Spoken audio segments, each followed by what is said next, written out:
Today I'm going to talk about Jacob, famous Jacob. I mean, this character is one of the characters that I've been struggling quite a bit. You know why? Because this is the kind of character that I don't like much. I mean, I get along fine with many different type of people, but this type of person, I struggle with. Sly and deceiving, has his own plan to take advantage of others. It seems like Jacob has that character. That's why I struggle with. So I've been studying this character, and I have to find peace in me to present to you. and so I kind of thought him as a supplanter. Do you know what that means, right? The guy who takes away things from you forcefully. As he was born into this world, that's the name he got because he was holding on to the heel of his brother Esau, the Isaac, the Jacob. Jacob. The name of the Jacob means actually the one who holds the heels of the person. That's how he came out as a twin brother of Esau. And so parents named him Jacob with that name.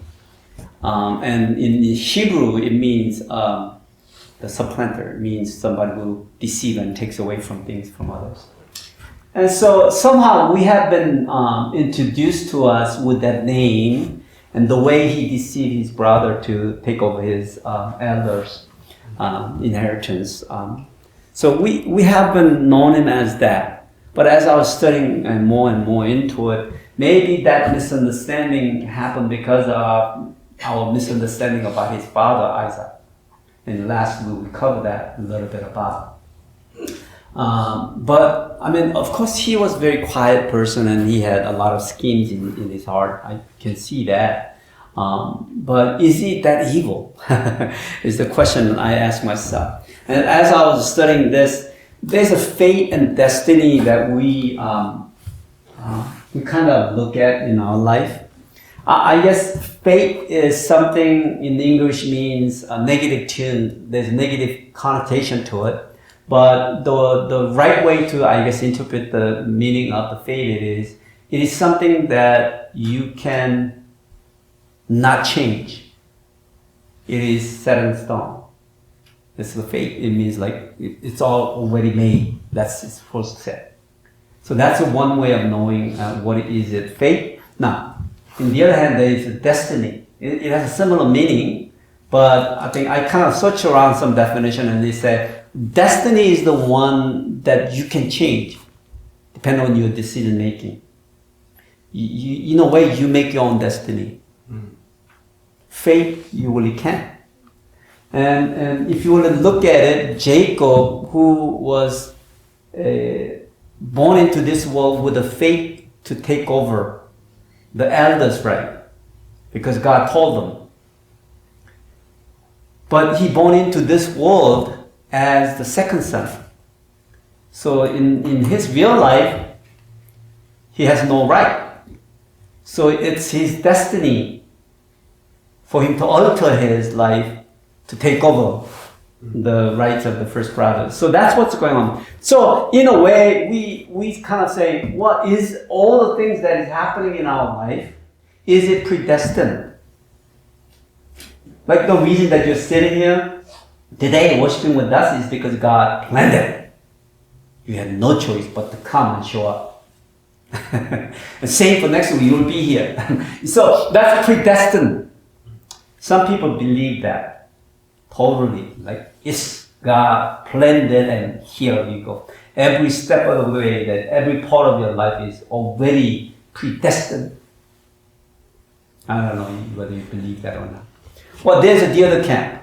They say, well, no, we need to live according to our free will. Free will.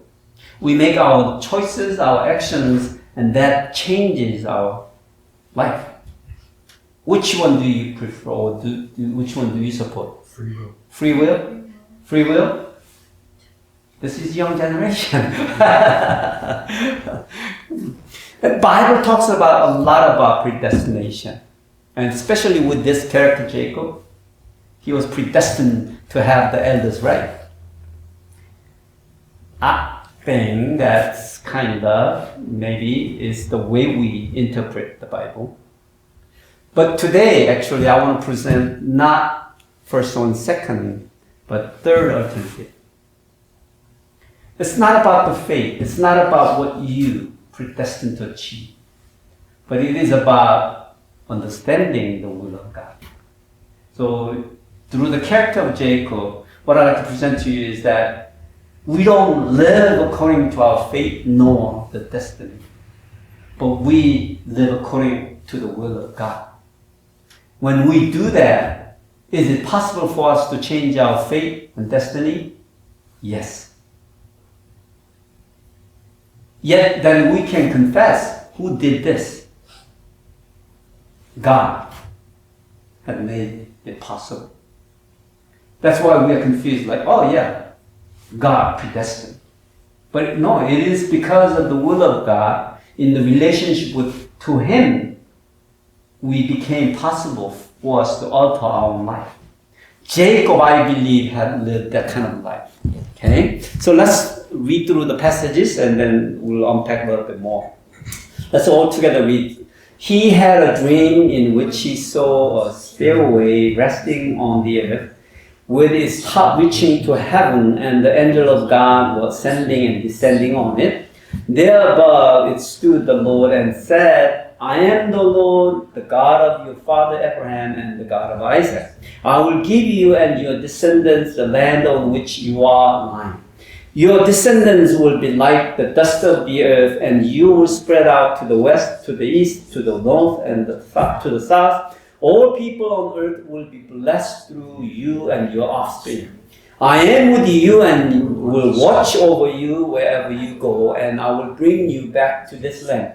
I will not leave you until I have done what I have promised you. When Jacob awoke from his sleep, he thought, surely the Lord is in this place, and I was not aware of it. He was afraid and said, how awesome is this place? This is none other than the house of God. This is the gate of heaven. Early in the next morning, Jacob took the stone he had placed under his head and set it up as a pillar and poured oil on top of it. He called that place Bethel, though the city used to be called Luz.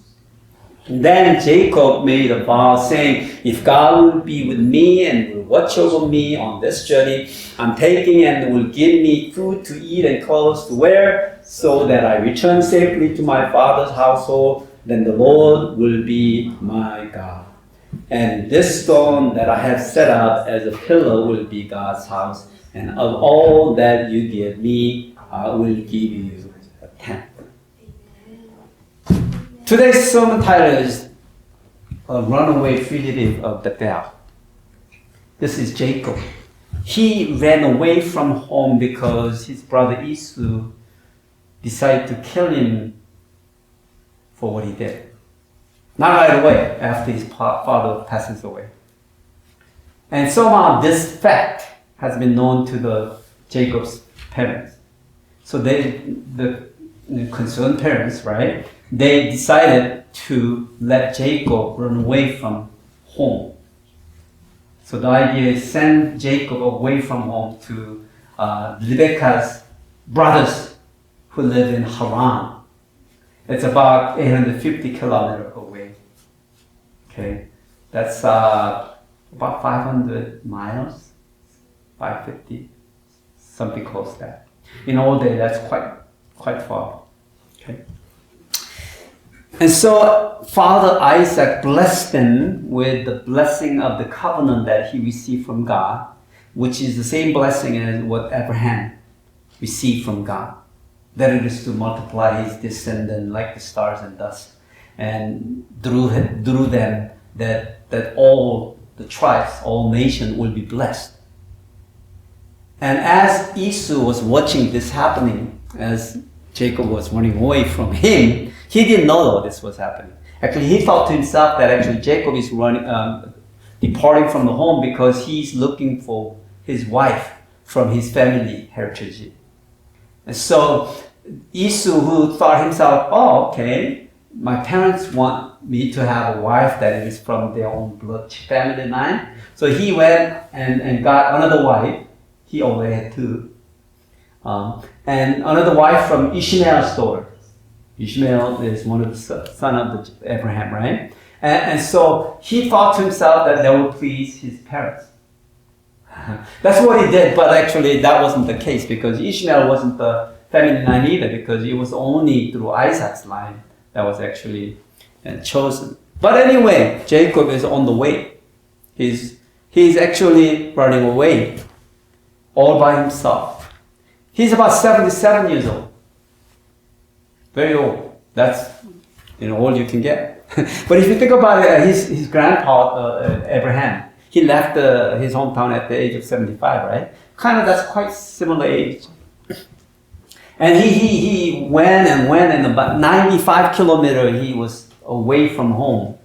Probably that's about second day or the third day of the journey. He arrived at a city called Luz. Okay. There he all by himself, and he is runaway fugitive, right? He's running away from his brother. And maybe he never been traveled this far before, because we know his character, right? He's the man who loves to stay home. He's a homebody guy. He doesn't want to go out there and do any kind of activities.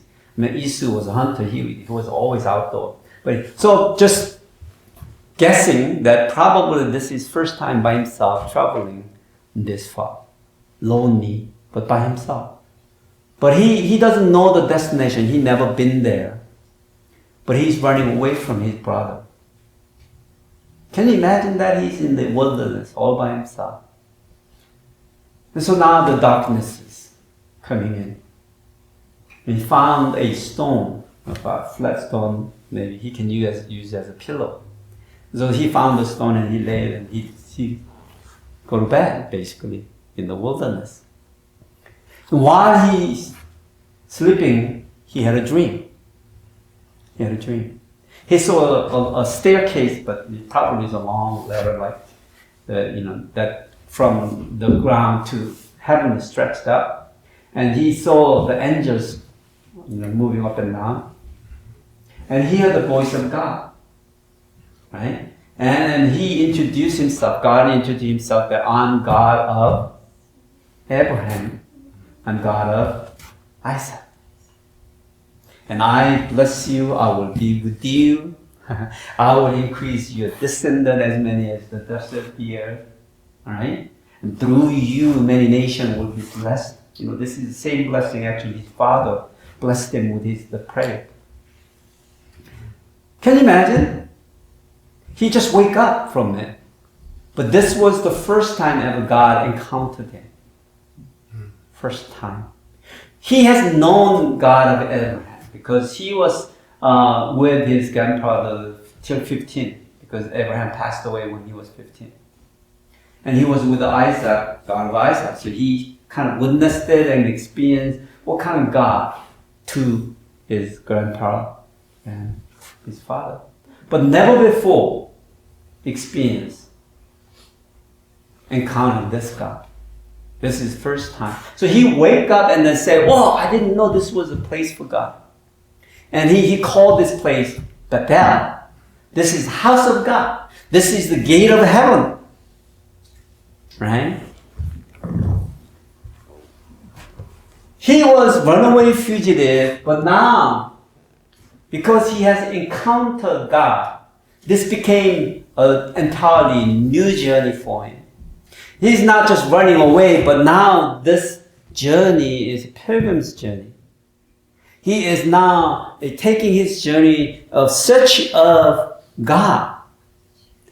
He knows God exists, right? He knows for surely that God, that Abraham's God and Isaac's God, now he exists because he encountered him. But now he get to know him. And that's why I kind of put this way, religious pilgrimage. It's a way to know God. It's a process of learn about God. Because Jacob never really experienced God on his personal way. I think all of us the same journey we're taking. In a way, you have faith this much and that much. I mean, I cannot weigh it, I cannot gauge it. I mean, God knows. But the fact is, this moment in Jacob's life at that place, Ruth, the Bethel, the house of God, it became, there where God met him and he encountered him, it became the point for him. It's a pivotal moment where he decided to search of the existence of God. And it's the beginning of a new relationship with God. And so right now, he's running away. He is still a fugitive, running away from his brother. But this is no longer just running away. It's pilgrimage for him. He got the stone that he used to lying on the ground. He set it straight up as a pillar, and he put the oil on it, and then he blessed it literally, pray over, and say, this is better, right? That's what he did. If you think about it, before he watched his grandfather build the altar and worship God. His father, Isaac, did the same thing when he came to the Beersheba, and after so many struggles, and he built the altar, and there he cried out for the name of God and offered the worship. He witnessed himself. And this is the first time on his own he's building, can you call this an altar? Yes, it is, right? He is trying best he can to build an altar. It's a stone. and put oil over and then pray over. And this is God's house. That is the church. That is the temple. That is the tent of the God, right? Whatever you name it. But that is the place God dwells. So in a way, the place called Ruth, it became the Bethel, and probably every descendant of Jacob known as that place as what? Bethel, not Ruth. Because he explained to them, there I made God. But the funny thing is this, every places you encounter God is our Bethel, if you think about it. That's the house of God. And so the Bethel is not the place that Jacob been. That place has been with him since. That was the first encounter. It's the first love with God. But that Bethel travels with him in his journey. Every moment he encountered God. Every moment he sees the dwelling of God. Where is the dwelling of God? Where is the house of Bethel? It's where God meets you, right? It's your home, your workplace, your school. It's where God encounters you. That's our Bethel. You see, Jacob realized that's the kind of journey he is in. But the reason that I call his journey is journey of priesthood, patriarch, right? He realized as he set the stone and blessed the stone, what he's doing is he's acting as he's a patriarch. He's the father of his household. And he's acting as a priest. In those days, patriarch is actually share the same responsibility as a priest. And so Abraham did the same thing and Isaac did the same thing. Now he is doing this. He became the patriarch and he became the priest. But I want you to see this picture though. Who is in the wilderness right now? All by himself. Is he married? No. Does he have children? No. Does he have any wealth? What does he have? Nothing.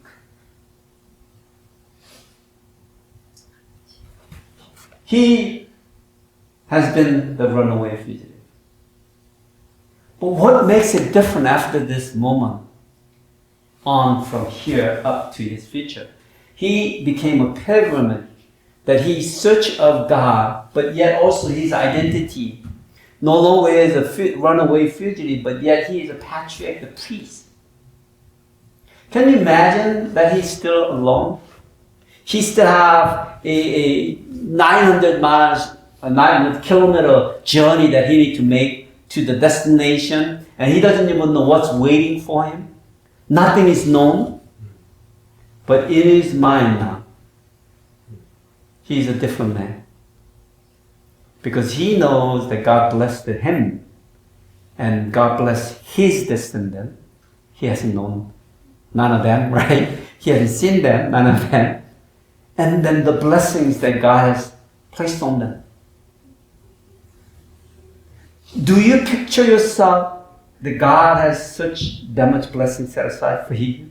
You might not see anything. Maybe you feel like you're alone by yourself. You have nothing. I mean, you have no husband, no children, no wealth, You're struggling because you don't see what is ahead of you. Can you imagine what Jacob's going through in this life, in this part of the moment? Probably worse than where you are. Probably. No one is coming after you with a knife, right?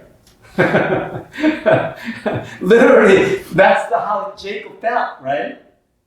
He's running away from his brother. And he doesn't even know where he's going, actually. It's all it is about that what his mom is explaining to him. You go there, then there's my brother, and you get along, and then hopefully you find your wife there, and you settle. And when your brother's anger, disease, then you can come back. But do you know that in reality, actually, he never saw his mom again? But it's all by himself, making this journey. And so in a way, Jacob's life is very similar to our life. I mean, we made him a character that we don't want to be like him, but he is one of us. All of us, actually. We are still taking the same journey. We may be not running away from my own brothers, but we are running away from something. We are thinking we are chasing something, right? You and I, we believe that we are chasing something after, something that we want. Because we are after our own desire, the fresh new world. But we need to see ourselves, this journey that we are on our own by ourselves, is pilgrimage.